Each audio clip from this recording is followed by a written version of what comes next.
জীবনের যখন কঠিন সময় পার করবেন তখনই বুঝতে পারবেন যে আমার জীবনটা কীরকম। যদি কঠিন সময়টা যদি না আসে তখন কখনোই বুঝতে পারবেন না যে আমার জীবনটা আমি কীরকমভাবে পার করতেছি। যাই হোক, দুঃখ কষ্ট সব কিছু মিলিয়ে কিন্তু জীবন। আর অসুখ বিসুখ সব হয়েছে আল্লাহ তাআলার দান। কিছুদিন আগে খুবই অসুস্থ ছিলাম, তার জন্য কোনো ব্লগ টলগ আপলোড দিতে পারিনি।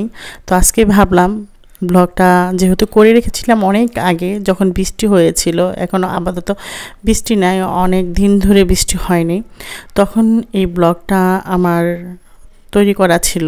তো আজকে ভাবলাম একটু এডিটিং করে আপলোড দিয়ে দিই, যেহেতু অনেক দিন হয়ে গেছে কোনো ব্লগ টলগ আপলোড দিচ্ছি না, কারণ মন ও মানসিক দুটোটার দিক দিয়েই আমি খুবই স্যাড। এই জন্য কোনো ব্লগই আপনাদের সাথে শেয়ার করি না। একবার ভেবেছিলাম সব কিছু ছেড়ে দিই, কারণ ব্লগ তো অনেক করলাম, অনেক ইউটিউবিং করলাম, অনেক ফেসবুক পেজ চালালাম, কিন্তু কোথাও আমি ভাইরাল হচ্ছি না। তারপরও চেষ্টা চালিয়ে যাচ্ছি। আমি সবসময় কিন্তু ব্লগে বলেছি যে চেষ্টা চালিয়ে যাবেন, আমার মতন হার মানবেন না। আমি না অল্পতে হার মেনে যাই, কেন জানি কোনো জিনিস করতে গেলে আমি কখনো সফলতা হতে পারি না, তারপরও চেষ্টা করে যাই। জানি না কখন কিভাবে আমি সফলের মুখ দেখতে পারবো, তারপরও কিন্তু চেষ্টা করতেই থাকি। তো কিছুদিন আগে আমি অনেকটা শিখছিলাম, যেরকম ডেঙ্গু জ্বরে আমি হসপিটালে অ্যাডমিট ছিলাম। তো এখন আপাতত খুবই ভালো আছি। তারপরও না ডেঙ্গু জ্বরে একটা এফেক্ট রেখেই যায়, শরীরে দুর্বলতা, শরীরে কোনো কাজই করে না, এখন ইচ্ছে করে না কোনো কিছু করতে। মনে হয় যে একদম চুপ করে বসে থাকি, কারো কথা সহ্য হয় না, এই একটা প্রবলেম। তারপরও নিজেকে মানিয়ে নিতে হবে, মন মাইন্ড সব দিক দিয়েই।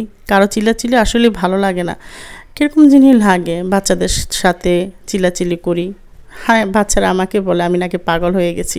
তারপর ভাবি যে ঠিকই তো, আমি এরকম কেন করছি।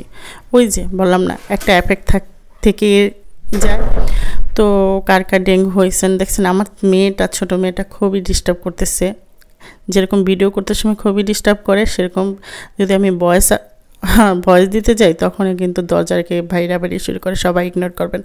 যাই হোক, মেয়েটাকে এই যে মাদ্রাসায় পাঠাচ্ছি, আমার ছেলে রেডি করে দিচ্ছে। আর এই যে দেখেন বেলকনিতে আসলাম, মেঘ শেষ, একদম আকাশটা খুবই সুন্দর লাগে। দেখেন আকাশটা কি সুন্দর, তার উপরে আমার বেলকনিতে ফুলগুলো আরও বেশি ভালো লাগে।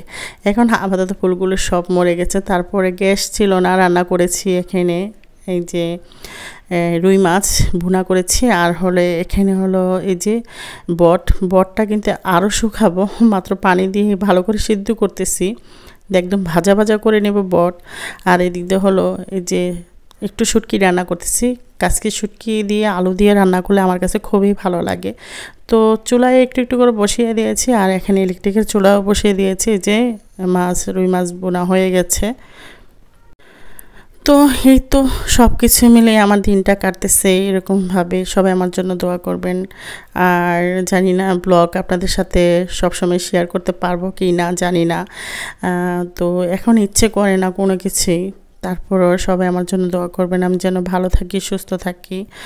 এই যে বুড়িটা একটু মাখা একটু ভাজা ভাজা হবে, আলু দিলে বুড়িতে আমার খুবই ভালো লাগে, আলু খাই আমি বেশি। যাই হোক, এই যে বুড়িটা রান্না এদিক দিয়ে হয়ে যাচ্ছে, অল্প অল্প চুলার মধ্যে বসিয়ে দিয়েছি। দুপুরের খাবারটা আমরা খেয়ে ফেলেছি অলরেডি। এই যে রান্না টান্না শেষ করে তারপর হলো বিকেল টাইমে চলে আসলাম। তো একটা বায়না, সকালে একটু নাস্তা তৈরি করেছি, এখন বিকেলে বলছে পিৎজা বানিয়ে দাও। তো এই শীটটা আমি এনেছিলাম, শীটটা না, এটা হলো নান রুটি, এটা যে কোনো সুপার শপে পাওয়া যায়। এটা এনে জাস্ট শুধু একটু চিজ, একটু চিকেন আর একটু ভেজিটেবল থাকলে সেগুলো দিয়ে জাস্ট শুধু একটু ওভেনে একটু গরম করে হিট করি, মানে এটা দেওয়া যায়। এটা আমি প্রায়ই করে থাকি। আমি যদি শপিং মলে যাই তাহলে কিন্তু এই নানটা পেলে আমি সাথে সাথে নিয়ে আসি। তো এক কাজে দুই কাজে হয়ে যায়, পিৎজার ডোটা আর তৈরি করতে হয় না ঝামেলা ছাড়াই। তো এই যে বাচ্চাদের বিকেলে নাস্তা দিচ্ছে, ওরা কার্টুন দেখছে আর মজা করে খাচ্ছে, সাথে আমিও খাচ্ছি। তো আজকের মতন এই পর্যন্ত, সবাই ভালো থাকবেন, আল্লাহ হাফেজ।